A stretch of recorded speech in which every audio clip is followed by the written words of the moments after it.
Welcome to Mysteries to Die For, and this toe tag. I am TG Wolff, and I'm here with Jack, my piano player and producer. This is normally a podcast where we combine storytelling with original music to put you at the heart of a mystery. Today is one of our bonus episodes that we call a toe tag. It's the first chapter from a fresh release in the mystery, crime, or thriller genre.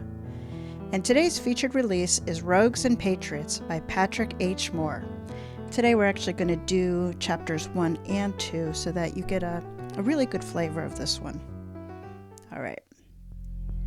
Chapter 1. The frowning corpse of Roberto Diaz was found by a jogger on Friday morning at 6 a.m. on a windswept hillside in East Los Angeles. Cause of death? Still unknown. Time of death, according to the ME, around 2 a.m. Not an accident. Not according to my LAPD friend, narcotics detective Tony Bott. Roberto had been Tony's best informant, and my friend was beside himself with anguish and rage. 12 hours before the body was discovered, Tony had charged into my office on the 3rd floor of the Poseidon building near 3rd and Alameda, all wound up. First, he told me to call down to the old Spring Street courthouse by a federal prosecutor named Sam Blaylock, who told him that henceforth his best informant, Roberto Diaz, would be off limits. Starting today, Diaz would report to one of Blaylock's DEA agents. He would work for a new DEA ICE task force dedicated to combating drug trafficking, sex trafficking, and human smuggling, not to mention narco-terrorism and murder for hire, the whole 9 yards. It was strange, Tony said. Blaylock was all casual and dismissive, like jumping a man's informant was no big deal. He never even apologized. But I controlled myself, got out of there fast. I figured I had to talk to Roberto, see how he felt about this. But when I called him, his voicemail was full. So I paged him. That was 3 hours ago. He still hasn't gotten back to me. That's not like Roberto. I'm worried. Tony paused, took a deep breath. So listen, Nick. Listen to what happened next. Either I'm crazy or something weird is going on. Tony stopped, pulled out a bandana out of his pocket of his Tony Bahama walking shorts and mopped his forehead.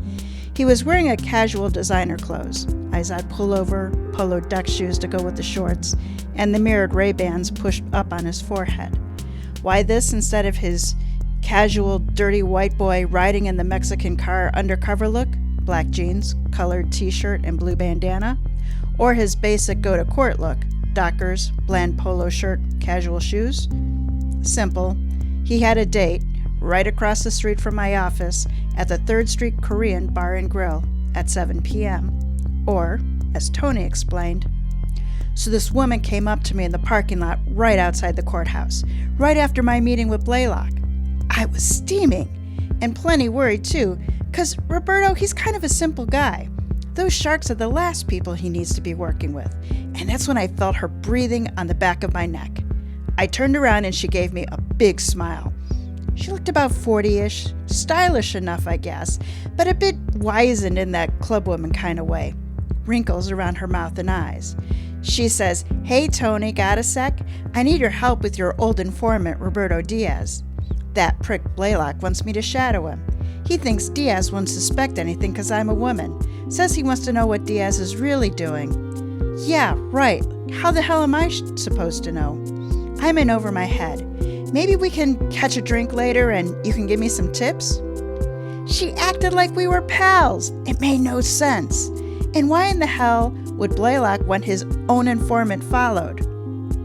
I deadpanned and she said, "Look, I'm Tammy Wheat, a new investigator for the U.S. Attorney's Office, and I need your help. Come on, Tony, be a sport. I would so appreciate it." He paused for breath while I mulled it over. Tony was right. It made no sense. Then, Tony said, I was about to ask her why she thought I could help, but I stopped myself, because I figured if I helped her out, it might help me stay connected to Roberto when and if he surfaces. So what I said was, "Sure, I can meet you for about an hour or so, around 7. Well, I have to bring a friend because we already had something planned for that evening." She didn't like it, but I told her to take it or leave it. I guess she decided to take it. I rubbed the back of my neck, thinking, spoke. Does seem kind of weird. Why in hell would she come up to you 5 minutes after Blaylock gave you the black spot? It makes no sense. I never told you this, but 3 years ago, Blaylock was the assistant U.S. attorney on a 20-pound federal meth case where my lawyer friend, Jack Snow, got a client a year and a day. A year and a day! With no cooperation. Outrageous! I was thinking at the time that it seemed kind of sketchy. Something's up with that Blaylock fool. I can feel it, Tony said, nodding firmly. And Roberto's been spooked for a while now. He was approached by some undercover guys about a week ago in the North Hollywood bar. He managed to shake them, but he was freaked out. Said he was going to disappear for a while, which was fine up till today, when I learned that the feds have this plan for him. He's not here legally. They'll hold that over his head.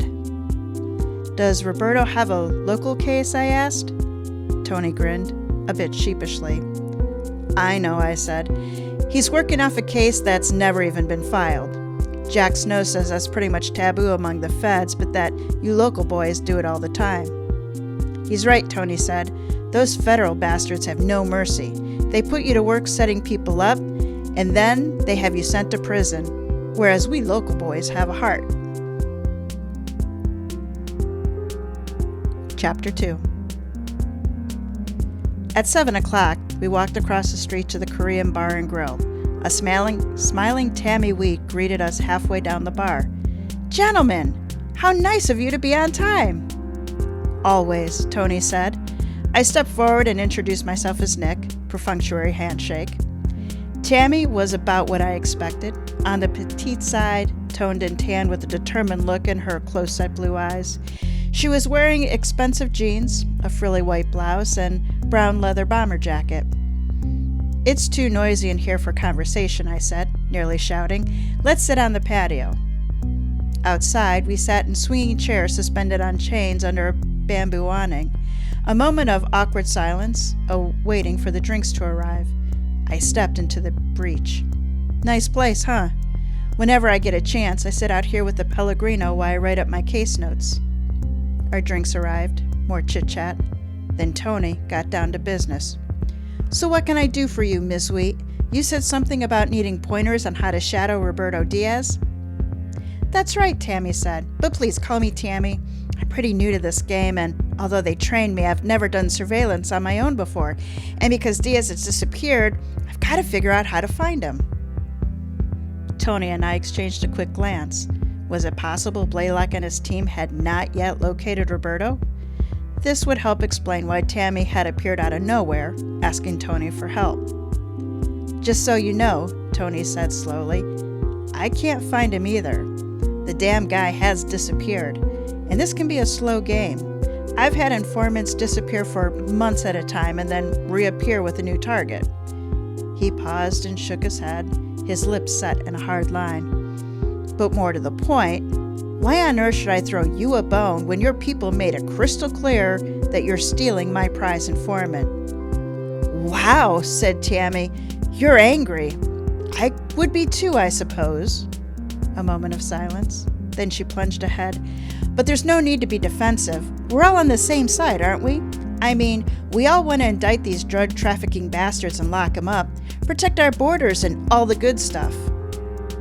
I wonder, said Tony, cracking a half smile which, given his mood, dipped into menace more than mirth, if we are on the same side. The way I see it, your people want to fuck me and use Roberto. Then when he runs out of information, you'll indict him for trafficking and lock him up. Then, when he's done his time, you'll deport him. A bad deal all around. Tammy was shocked by Tony's vitriol. At least she looked shocked. My friend's cell phone pinged and he punched in a code. Stared at the screen, worry lines erupting across his forehead. I stepped in. Here's what you need to understand, Tammy. Detective Bott has every reason to be angry. The standard procedure here in LA is for our federal colleagues to share informants with local enforcement. It's been that way for decades. And here you and your team go and break the rules, without any reasonable explanation. Tammy shrugged, a casual lifting and falling of her shoulders. Almost too casual. I understand, and just so you know, like any good conservative, I have a great respect for precedent. But this situation is different. We are a brand new, state-of-the-art task force, and we are taking all due precautions to keep everything in-house in order to avoid any possible slip-ups. Tony looked up from his phone, treated Tammy to his best scowl, and then went back to his readout. That's completely out of line, I said. You're implying Detective Bott would screw things up unless he's completely cut out. That's downright insulting. Not to mention ironic, considering here you are trying to persuade my friend to help you out with Roberto when, according to your boss, Sam Blaylock, he's not even supposed to go near the damn guy. Tammy looked at Tony, who was ignoring her. She looked at me and smiled, broad, friendly, and phony as hell. Why should you be insulted? It's no skin off your back. You're not law enforcement. In fact, Mr. Crane, unless I'm mistaken, you're one of those rare PIs who's never even been a cop. Hit me like a gut punch. This woman, notwithstanding her green and helpless act, knew exactly who I was and what I did for a living, which made no sense. Unless... I took a long pull from my Heineken. At that moment, Tony's phone pinged again. This time, he swiped up, glanced at the number, frowned, and held the phone to his ear. Holy shit! The blood drained from his face. Gotta roll. He stood up, flung some bills down, and was gone within seconds. I had a bad feeling. Diaz. I had problems of my own. Here I was, alone with this peculiar woman who seemed to know more about me than she had any business knowing. I decided to probe. Sorry my friend had to leave. I didn't see that coming. But I am curious. How did you know I'm Nick Crane? We've never met before. She looked at me. No smile this time. Instead, a measured, thoughtful look, like a hunter surveying her prey. Well, if you really want to know, we know all about you, Mr. Crane. We know you've lost your investigator's license countless times for breaking the rules.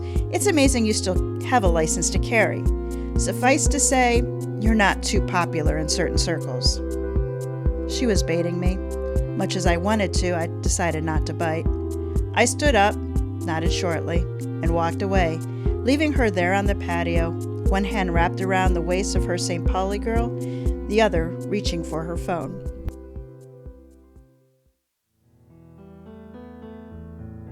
All right, so that is chapters 1 and 2 of Rogues and Patriots by Patrick H. Moore. Rogues and Patriots is a PI thriller. Los Angeles PI Nick Crane does a friend a favor by taking on the two-headed case of investigating the murder of a confidential informant and saving his young daughters from the horrors of juvenile immigration. But his time isn't his own, as an underground group of vigilantes are after him and something they think he possesses. Bottom line, Rogues and Patriots is for you if you like ballsy private investigators, conspiracy thrillers, and blurred lines between the good guys and the bad.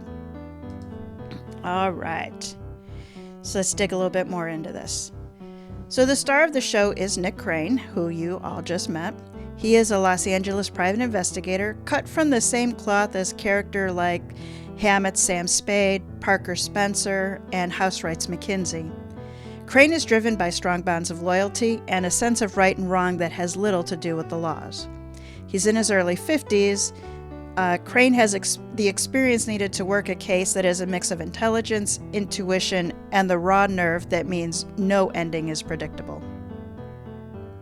Rogues and Patriots, I'm sorry, my voice keeps breaking up, everyone. Rogues and Patriots has a complicated plot. There are 3 storylines: who killed CI Roberto Diaz and why, find Roberto's daughters and get them to safety, and stop whoever is trying to kill Crane. As is common with thrillers, Crane works the 3 simultaneously, often jumping from one back to the other. The tension is high as Crane's control of each situation amounts to having a tiger by the tail.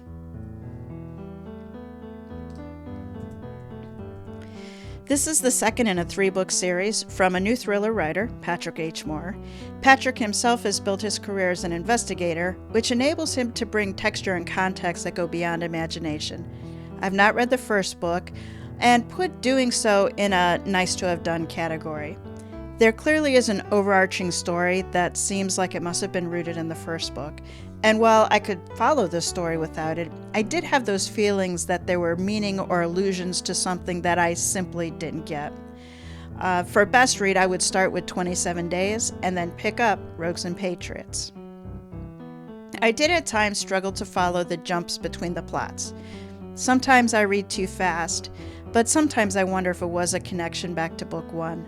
When these happened, yeah, it did pull me out of the book, but I find I could quickly get re-immersed and was none the worse for wear.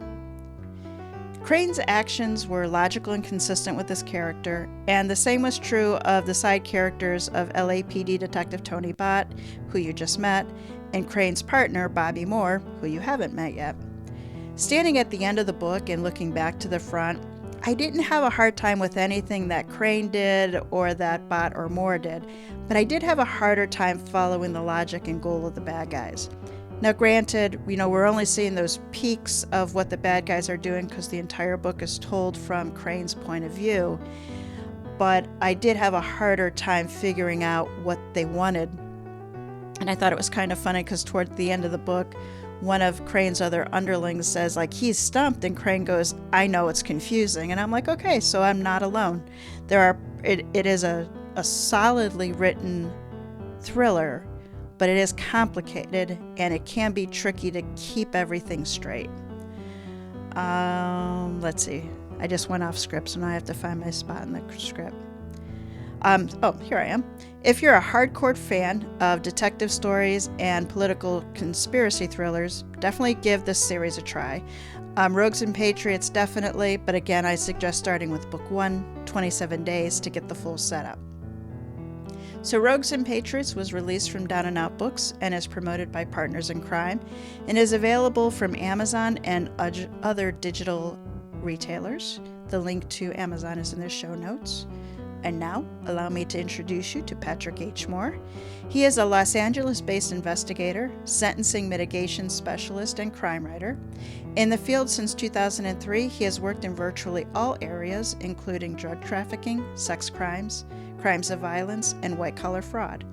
Mastering this job, which combines art, science, and intuition, has given Patrick the tools to write realistic crime fiction that depicts the unpredictable and violent worlds of cops, convicts, prosecutors, and defense attorneys. Rogues and Patriots was the second in a 3-part series in which veteran Los Angeles private investigator Nick Crane battles a group of aristocratic domestic terrorists known as the Principals. Links to Patrick's website and then his social media are in the show notes. With that, I will say that Partners in Crime Tours represents a network of over 300 bloggers offering tailor-made virtual book tours and marketing options for crime, mystery, and thriller writers from around the world. Founded in 2011, PICT offers virtual book tours for well-established and best-selling authors, as well as those just starting out their career. PICT prides itself on its tailored packages for authors with a personal touch from the tour coordinators. For more information, check out their website, partnersinCrimeTours, all one word.com. And come back next week as we get back into Season 8, Games People Play, where we feature the original mystery game, Clue, in Get a Clue by Chuck Browman. All right, Jack, take us out.